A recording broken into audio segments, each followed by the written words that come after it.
विचारपीठावरील सर्व मान्यवर आणि माझ्या समोर असलेले सगळी माझी मित्रमंडळी, सर्वांना अभिवादन. आपण या संमेलनाचा समारोप करतो आहोत. खरं म्हणजे कुठल्याही गोष्टीचा कधीही समारोप होत नसतो.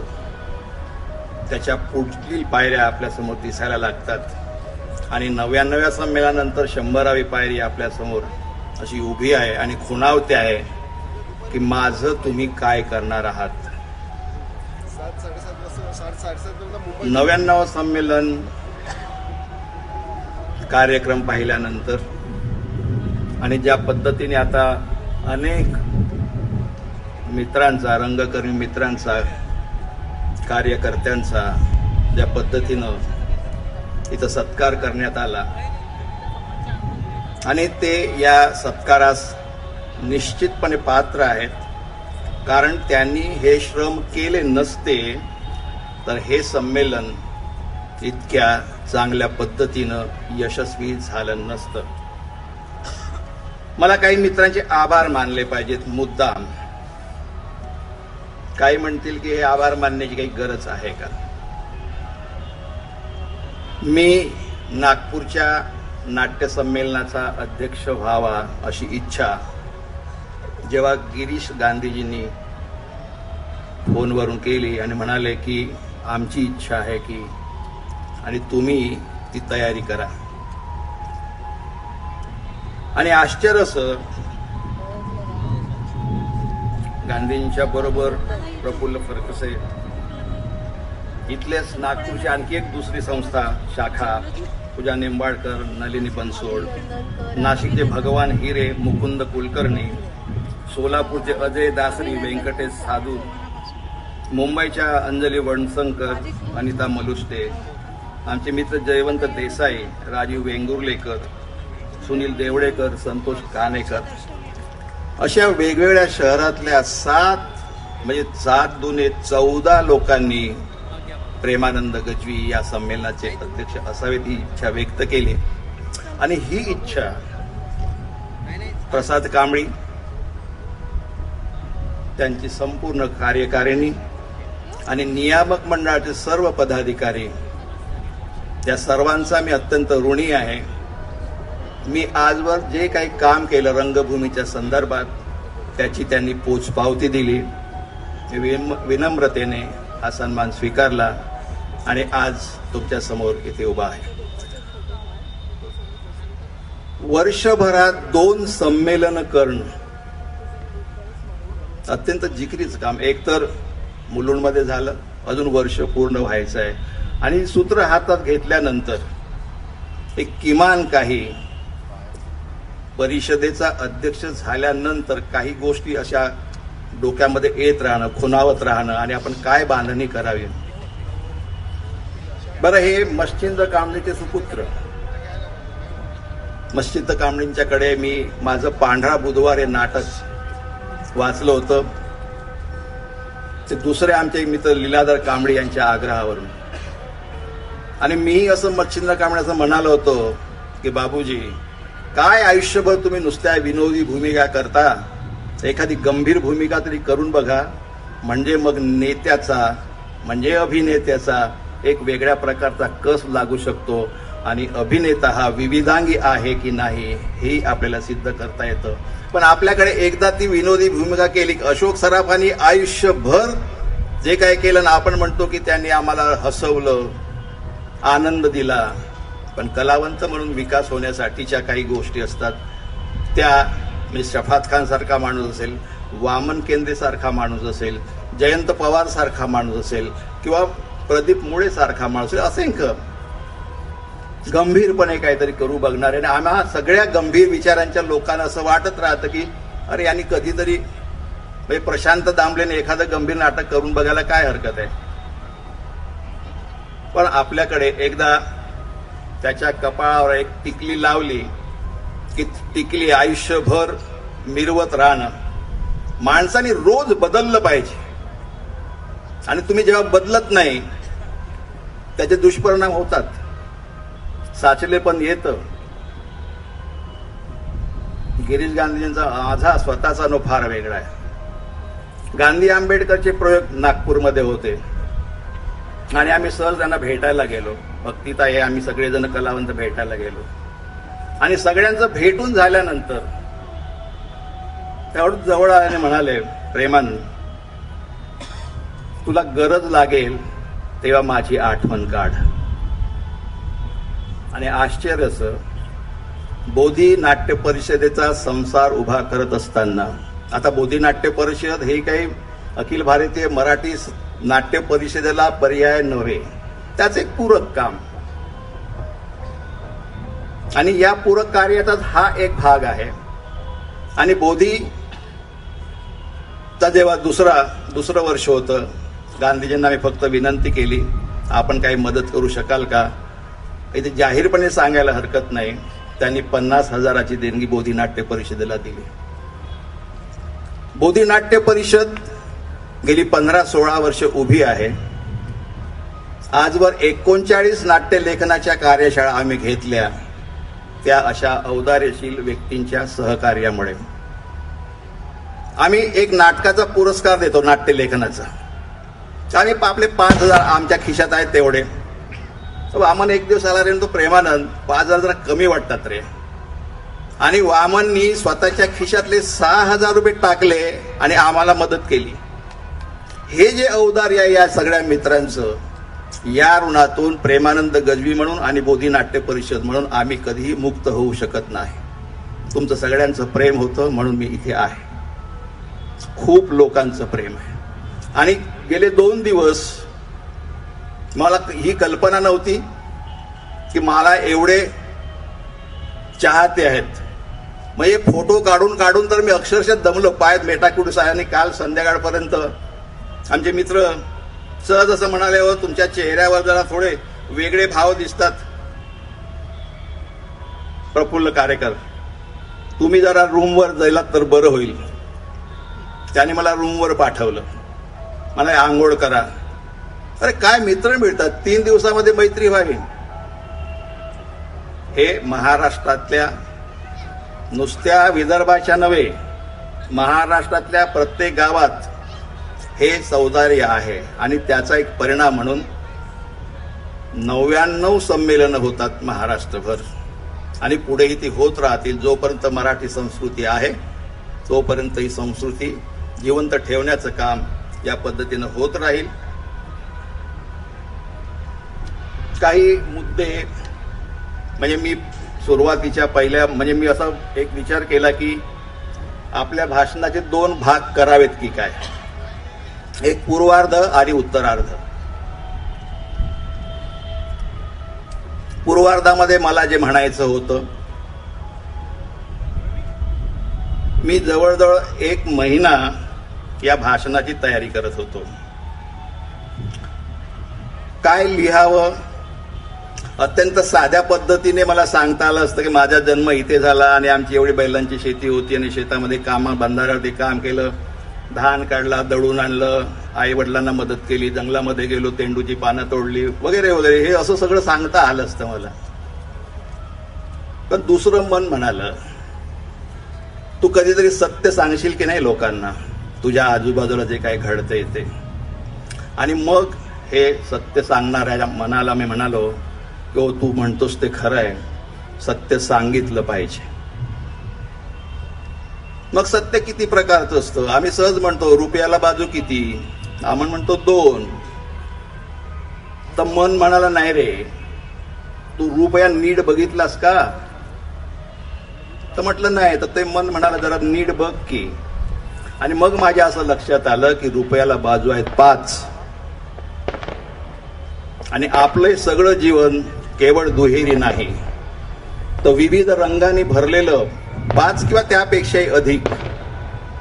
आता तुम्ही म्हणाला की कुठे रुपयाला 5 बाजू, तर डावीकडे तुम्हाला दिसेल छापा काटा, आणि शोले सिनेमामध्ये ज्या पद्धतीनं रुपया उभा राहतो ती 3री बाजू,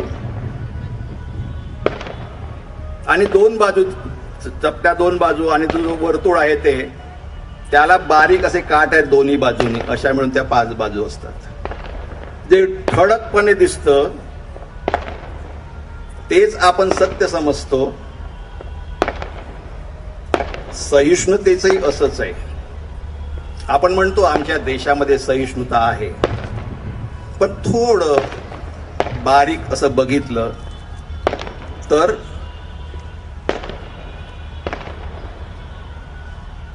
कागदावरचे असलेले, ज्याला आपण एक छान शब्द आहे असणं आणि प्रत्यक्षामध्ये नसणं.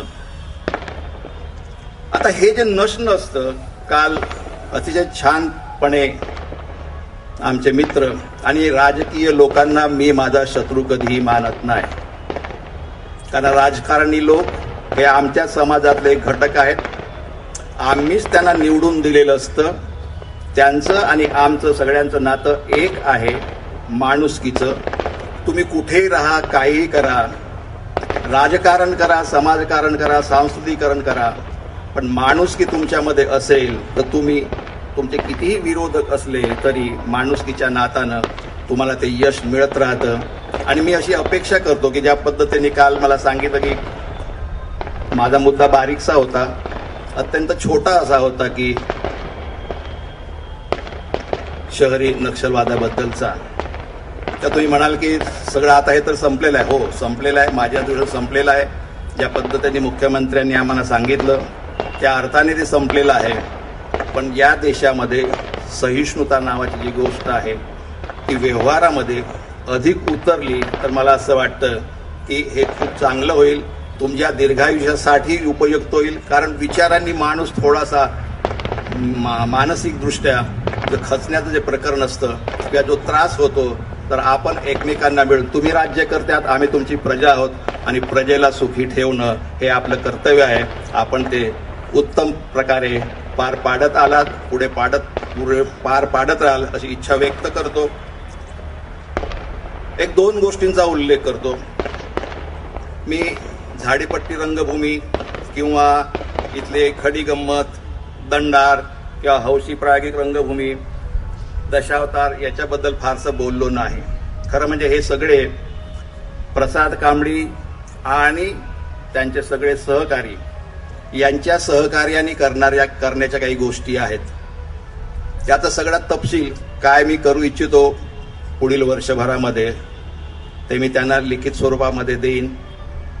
आणि माझी स्वतःची अशी इच्छा आहे की असं म्हटलं जातं की संमेलनाचा अध्यक्ष असो की नाट्य संमेलनाचा अध्यक्ष असो, तो 1.5 दिवसाचा किंवा 3 दिवसाचा असतो आणि त्याला गणपती अशी काय एक छान उपमा दिलेली आहे लोकांनी. पण मी असं काही होऊ देणार नाही. मी वर्षभर तुमच्याबरोबर असेन आणि जे मला करायचं आहे ते कसं सिद्ध होईल तेही आपण बघू. अर्थात नाट्य परिषद मला मदत करील आणि नाट्य परिषदेनं मदत केली तरच हे शक्य होईल आणि ते मला मदत करतील अशी इच्छा नाही, आशा आहे. दुसरं एक, नागपूर या शहरामध्ये खूप हौसी संस्था आहेत आणि असं नेहमी म्हटलं जातं की विदर्भावरती सारखा अन्याय होतो. मला असं वाटतं की विदर्भातल्या लोकांनी आमच्यावरती अन्याय होतोय डोक्यातून काढून टाकावं. कुणावरही अन्याय होऊ नये ही भूमिका स्वीकारावी. काय मुंबईतल्या लोकांवर अन्याय होत नाही का? तिथेही अन्याय होतोच की वेगळ्या वेगळ्या पद्धतीने. थिएटरच मिळत नाहीत, भाडी परवडत नाही. इथे तर तुम्ही 5,000 रुपयामध्ये देता, तिथे आम्हाला तालमीला जागा पण मिळत नाही. पूर्वी महापालिकेच्या शाळांचे वर्ग 300 रुपये महिन्यानी मिळायचे, आता महापालिकेच्या शाळा तालमीला द्यायचंच बंद करून टाकलंय. म्हणजे मी माझ्यासारख्या माणसांनी लोक सगळी झोपी गेल्यानंतर बगीच्यामध्ये रात्री 10च्या पुढे तालमी केलेल्या आहेत. हे तेव्हा आमचे धडपडण्याचे दिवस होते. आता लोक काहीसे ओळखायला लागले, त्यामुळे गार्डनमध्ये जाऊन तालीम करावी तर ते म्हणतात काय तुम्हाला शोभतं काय. आता शोभेचे दिवस वेगळे आहेत. आता शोभा, आता तुम्ही शोभा म्हटल्यानंतर काय कुठल्या शोभेबद्दल मी बोलत नाही, आपल्या सांस्कृतिक शोभेबद्दल मला बोलायचं आहे. ज्या पद्धतीने झाडीपट्टीची रंगभूमी इथे आहे, इथला रंगमंच बघितला 40-45 फूट त्याचं ओपनिंग आहे आणि झाडीपट्टीमध्ये साधं 20 बाय 20 मी गडेकरांचं नाटक बघितलं जाऊन तिकडे वडसाला, ते आणि त्यांची मिसेस आसावरी. इतका अप्रतिम प्रयोग होता की मला असं वाटलं की मी मुंबईतल्याच कुठल्या तरी संस्थेचा प्रयोग बघतोय. म्हणजे तिकडे डॉक्टर लागू असतील तर हे विदर्भातले डॉक्टर लागू म्हणायला काही हरकत नाही, असं माझं निरीक्षण आहे. आणि झाडीपट्टीच्या बद्दल म्हटल्यानंतर आमच्याकडे तिकडे बघण्याचं हे जंगलात राहणारे लोक, ही गोष्ट खरी आहे. मी गिरीश गांधींना फार पूर्वी असं म्हणालो होतो की झाडीपट्टी रंगभूमीच्या विकासासाठी आपण काहीतरी वेगळं केलं पाहिजे. तर ते मला असं वाटलं काय करूया, एक तर ते आपसुकच होईल, अजून झाडीपट्टी जंगलामधले राहणारे आदिवासी पालावरचं जग अजून आपल्याकडचं खूप मागे आहे. मुंबई पुढे, पुणे पुढे, नागपूर थोडंसं मेट्रो येत आहे, हे थोडंसं पुढे. पण इथून थोडं बाहेर गेलात, सावनेरला गेलात, रामटेकला गेलात, उमरेडला गेलात, माझ्या गावाकडे कारगावकडे गेलात, आमच्या सगळ्यांच्या जमिनी धरणामध्ये गेल्या. आश्चर्य असं की ज्या जागेवरती सरकारने पुनर्वसन केलं त्या उत्तम भाताच्या जमिनी पुनर्वसनामध्ये गेल्या आणि सरकारची जमीन 2 रोड, रेल्वे आणि बसच्या मध्ये आहे. पण सरकारला असं वाटलं नाही की ही लोकांची जी जमीन जाण्यापेक्षा आपली जंगलाची जी जमीन आहे त्या ठिकाणी त्यांचं पुनर्वसन करावं. म्हणजे सरकार कुठल्या पद्धतीने विचार करते, माणसाचं जीवन तुम्ही सुखी करणार आहात की त्यांना दुखी करणार आहात. आणि जोपर्यंत कुठलंही सरकार असो, कुठल्याही पक्षाचं सरकार असो, सामान्य माणसांचा तुम्ही जर विचार करणार नसाल तर मला असं वाटतं की तुम्ही तुमच्या धुंदीमध्ये जगत असता. आणि मग आपल्या देशामध्ये लोकशाही आहे, लोक तुमची धुंदी उतरवतात, एक जातो दुसरा येतो, प्रजा तशीच असते. आणि ज्या लोकांना प्रजेला सांभाळता येत नाही ते राज्य नाही सांभाळू शकत. म्हणून माझी सगळ्यांना पुन्हा एकदा विनंती आहे की आपण सगळ्यांनी मिळून जगातलं जे सर्वोत्तम आहे ते आपण आपल्या लोकांना देऊया. आणि मग अशा संमेलनांना एक वेगळ्या प्रकारचा अर्थ प्राप्त होईल, आपल्या जगण्याला अर्थ प्राप्त होईल, आपल्या कलेला अर्थ प्राप्त होईल. 1-2 मुद्दे मी तुमच्या समोर ठेवतो आणि थांबतो. बोलायचं खूप आहे खरं म्हणजे माझ्याकडे. महाराष्ट्राला कला नाही. आता तुम्ही म्हणाल कला नाही, काय बोलताय तुम्ही? तर तुम्हा तमाशा किंवा दशावतार याला तुम्ही कला म्हणत असाल तर गोष्ट वेगळी आहे. आणि तुमच्याकडेच कला आहे तर तुम्ही कला दिन साजरा का नाही करत? भारतामध्ये कुठेही कला दिन साजरा होत नाही, म्हणजे भारताला सुद्धा कला नाही असं माझं निरीक्षण आहे.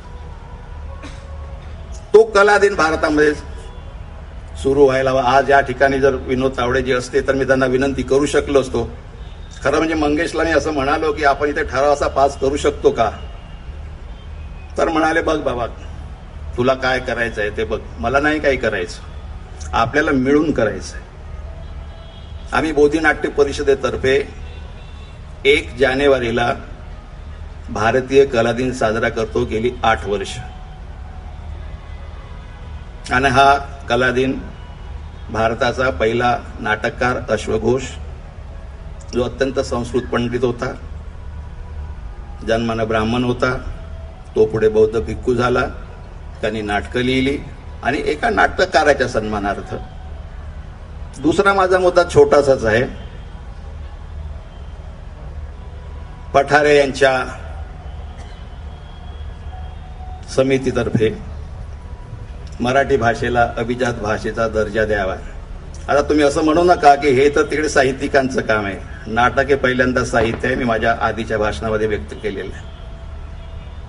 आणि मराठी भाषा आणि नाटक हे मराठी भाषेतून आपलं असतं तर आपलाही तेवढाच, नाटकवाल्यांचाही तेवढाच हक्क आहे. किंबहुना कविता कथा कादंबरी वाल्यांच्या पेक्षाही नाटकवाल्यांचा अधिकार जास्त आहे. आणि ही मराठी भाषेची उन्नती नाटकातून ज्या पद्धतीनं होते ती तर अफलातून आहे, एक वेगळी गोष्ट आहे. आणि मराठी भाषा जर अभिजात आहे आणि 2013 साली पठारेंनी आणि महाराष्ट्र शासनाकडे तो सगळा अहवाल दिल्यानंतर केंद्राकडे जर गेलेला असेल आणि केंद्र सरकार आपल्याला अजून मान्यता देत नसेल तर आपण काय करतोय का म्हणून लोकांच्या सँक्शनची वाट बघत असतो. जर कळलंय आपल्याला की ही महाराष्ट्राची मराठी अभिजात भाषा आहे तर त्या भाषेचा अभिजात मराठी भाषा दिन आपण का साजरा करू नये.